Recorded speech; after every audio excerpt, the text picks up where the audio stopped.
Good morning बच्चों। आज 12वीं के अर्थशास्त्र में हम देखेंगे राष्ट्रीय आय का मापन। राष्ट्रीय आय के मापन में हम देखते हैं व्यय विधि द्वारा राष्ट्रीय आय को मापने के घटक। व्यय विधि जो हम व्यय करते हैं, तो अंतिम व्यय करने वाले आर्थिक इकाइयों की पहचान। अंतिम व्यय जो करते हैं, अंतिम रूप से जहां पर हम व्यय करते हैं, देते हैं, खर्च करते हैं, उनको की पहचान कैसे करते हैं।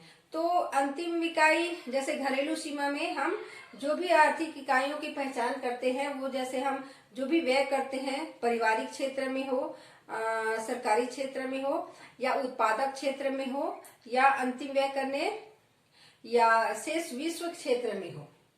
एक पारिवारिक क्षेत्र में हो और दूसरा है उत्पादक क्षेत्र, सार्वजनिक क्षेत्र, सरकारी क्षेत्र, चौथा है शेष विश्व क्षेत्र में। जितने क्षेत्र में हम व्यय करते हैं। अंतिम व्यय का वर्गीकरण।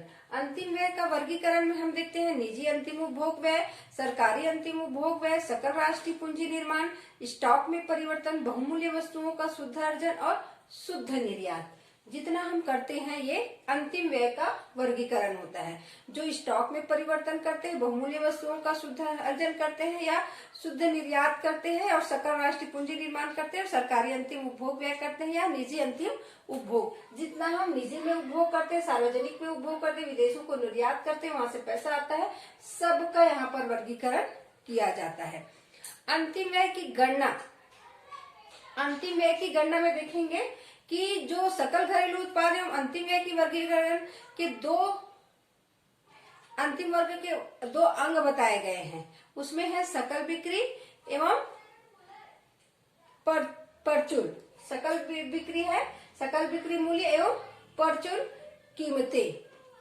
पूरा कीमत जो सकल जितने भी हम वस्तु बेचे जाते हैं उनका मूल्य, और प्रचुर मात्रा में जो मिलता है उनकी कीमत, दोनों को लिया जाता है। अब देखते हैं हम विदेशों से शुद्ध साधन आय का अनुमान।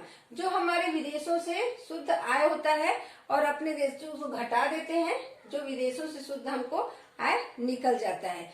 हम अपने देश में अगर क्या बोलते हैं मंगाते हैं वो, और दूसरे देश में हम भेजते हैं वो, या जो कमाते हैं उनका, दोनों का हम आय व्यय को घटा देते हैं, तो विदेशों से शुद्ध साधन आय का अनुमान लग जाता है। राष्ट्रीय आय का अनुमान, फिर इसी के अनुसार राष्ट्रीय आय का अनुमान लग जाता है। राष्ट्रीय आय ज्ञात करने के लिए बाजार कीमत पर सकल घरेलू उत्पाद में से घिसावट व्यय या शुद्ध अप्रत्यक्ष कर घटा दिया जाता है। तो घिसावट व्यय को और अप्रत्यक्ष जो कर है उसको घटा दिया जाता है। तो इस प्रकार से राष्ट्रीय आय का अनुमान निकल जाता है। अब देखते हैं अंतिम व्यय की गणना। अंतिम व्यय की गणना में देखते हैं निजी अंतिम उपभोग व्यय। निजी अंतिम उपभोग व्यय में है टिकाऊ उपभोक्ता वस्तु। टिकाऊ उपभोक्ता वस्तु में है, हम देखेंगे टिकाऊ में कार है, टेलीविजन है, स्कूटर है, फर्नीचर है आदि पर व्यय। और गैर टिकाऊ वस्तु है खाद्य पदार्थ जैसे दूध, गेहूं, दाल, चावल, सब्जी, चीनी, ये सब आता है। ये गैर टिकाऊ है क्योंकि उसको उपयोग करने के बाद वो समाप्त होता है। टिकाऊ में वो हम एक बार खरीद लिए तो टिकते रहता है, वो बहुत दिनों तक चलता है, उसको हम बार बार नहीं खरीदना पड़ता है। परंतु ये खत्म हो जाता है और उसको गैर टिकाऊ को हमको बार बार उसको खरीदना पड़ता है, क्योंकि वो एक बार यूज करने के बाद वो समाप्त हो जाता है। अब उपभोक्ता वस्तुएं। उपभोक्ता वस्तुएं जैसे किसी का हम उपभोग कर रहे हैं, मतलब उसका सेवा ले रहे हैं, जैसे सेवा दे रहे हैं, डॉक्टर है, वकील है, शिक्षा, संचार, परिवहन आदि सेवाओं पर किए गए व्यय, ये है उपभोक्ता वस्तुएं।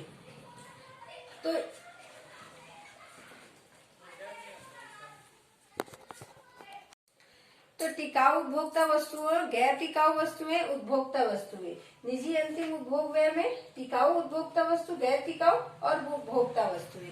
उपभोक्ता वस्तुएं में है डॉक्टर, वकील, शिक्षा, संचार, परिवहन आदि सेवाओं पर किए गए व्यय, जो हमको सेवा प्रदान करते हैं उन पर किए गए व्यय। परिवारों के निजी उपभोग व्यय की गणना के लिए इनके द्वारा विभिन्न वस्तुओं एवं सेवाओं के पर किए गए व्यय के मौद्रिक मूल्यों को जोड़ दिया जाता है, और उपभोग व्यय की गणना खुदरा मूल्य पर ही की जाती है। सरकार अंतिम उपभोग व्यय। सरकारी अंतिम उपभोग व्यय, सरकारी अंतिम उपभोग व्यय में सामान्य सरकार के कर्मचारियों को जो वेतन दिया जाता है, जो सामाजिक सुरक्षा दिया जाता है, मजदूरी अंशदान दिया जाता है, या सामान्य सरकार द्वारा घरेलू सीमा एवं विदेशी सामूहिक आवश्यकताओं की खरीदारी पर व्यय, जैसे फर्नीचर है, भवन है, स्टेशनरी है, मशीनें हैं, गाड़ियां आदि पर व्यय। सामाजिक सेवाओं पर व्यय जैसे शिक्षा, स्वास्थ्य, कानून व्यवस्था, विद्युत, पानी आदि पर व्यय किए गए शामिल किए जाते हैं। तो ये क्या है, सरकारी अंतिम उपभोग।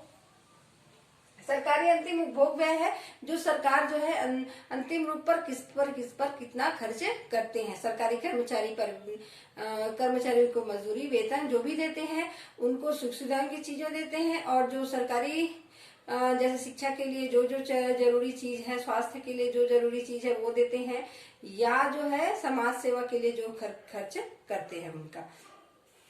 अब देखते हैं हम सकल स्थायी पूंजी निर्माण। सकल स्थायी पूंजी निर्माण में हम देखते हैं घरेलू बाजार में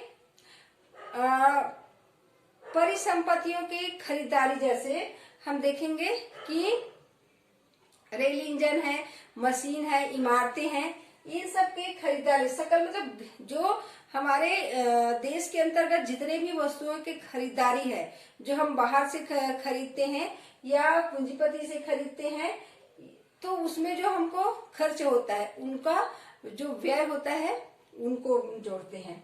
स्टॉक में परिवर्तन। स्टॉक में परिवर्तन, स्टॉक में परिवर्तन हमारा अभिप्राय अर्थशास्त्र में कच्चा माल, अर्ध निर्मित और निर्मित माल के स्टॉक में हुए वृद्धि से है। अब तीसरा है शुद्ध निर्यात, जो हम निर्यात करते हैं। शुद्ध निर्यात शुद्ध घरेलू उत्पाद का अंश है। विदेशियों द्वारा घरेलू उत्पादन पर किया जाने वाला व्यय सकल घरेलू उत्पाद में जोड़ा जाता है। तो ये रहा हमारा अंतिम व्यय की गणना। अब देखते हैं भारत में राष्ट्रीय आय गणना में कठिनाई। हम 3 प्रकार से व्यय गणना पढ़ चुके हैं कि व्यय विधि द्वारा राष्ट्रीय आय की गणना कैसे की जाती है, आय विधि, बाजार।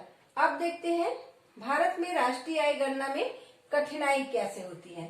पर्याप्त एवं अशुद्ध आंकड़े, हमें पर्याप्त आंकड़े प्राप्त नहीं होते, जो भी प्राप्त होते हैं अशुद्ध रहते हैं, क्योंकि लोग जो है सही जानकारी प्रगणकों को नहीं दे पाते हैं। प्रगणक आपके घर में गए हैं, आपसे बातचीत कर रहे हैं, आपसे अगर प्रश्न पूछते हैं तो हम ये सारी जानकारी उनको नहीं देते हैं कि हमारा कमाई कितना है, हमारे घर में क्या सुख सुविधा की चीजें हैं, हम सही जानकारी उसको नहीं देते हैं। तो हमको जितना सही जानकारी चाहिए उतना हमको नहीं मिल पाता है।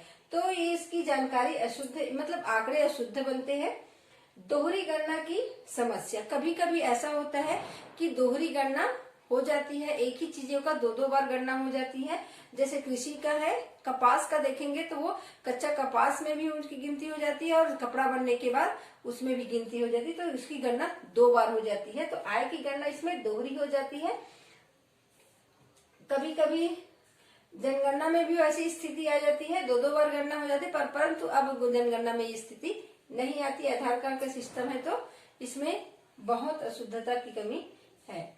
अब देखते हैं क्षेत्रीय विविधता। क्षेत्रीय विविधता में हम देखेंगे क्षेत्र है, जैसे जिस क्षेत्र में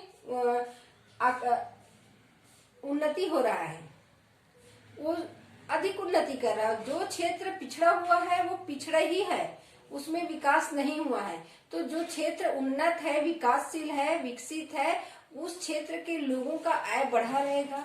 और जो क्षेत्र अविकसित है, जहाँ पर काम नहीं है, लोग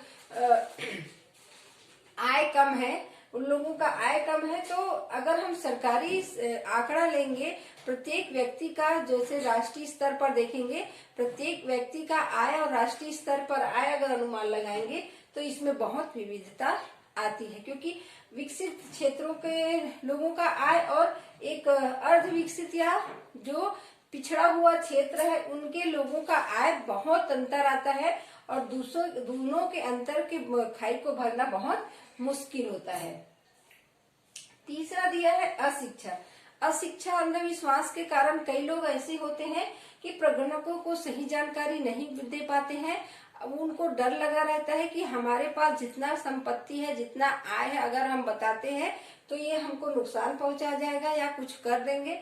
जो भी है वो कुछ अज्ञानता के वश अपनी पूरी जानकारी वो नहीं दे पाते, अंधविश्वास के कारण वो सब जानकारी नहीं देते हैं। इसी कारण सही आंकड़ा हमको समझ में नहीं आता, पता नहीं चलता, क्योंकि लोग अपने आय को, अपने आमदनी को छुपा के रखते हैं। अमौद्रिक क्षेत्र, अमौद्रिक क्षेत्र में है, अमौद्रिक क्षेत्र जो है, ऐसा कहा जाता है भारत में आज भी ग्रामीण क्षेत्र में वस्तुओं का लेन देन है, मुद्रा का लेन देन बहुत कम है। तो मुद्रा के लेन देन से पता चलता है कीमत का, और अगर हम वस्तु का आदान प्रदान करते हैं तो उसमें कीमत का पता नहीं चल पाता, इसीलिए सही अनुमान लगाना कठिन होता है।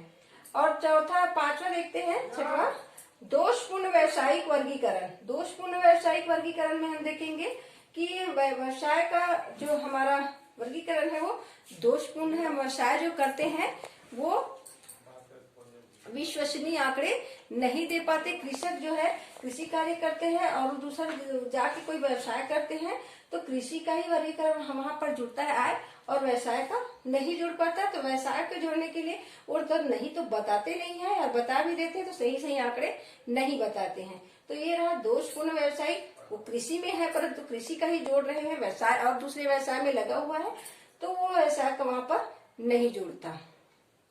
तो ये रहा हमारा भारत में राष्ट्रीय आय गणना के कठिनाई।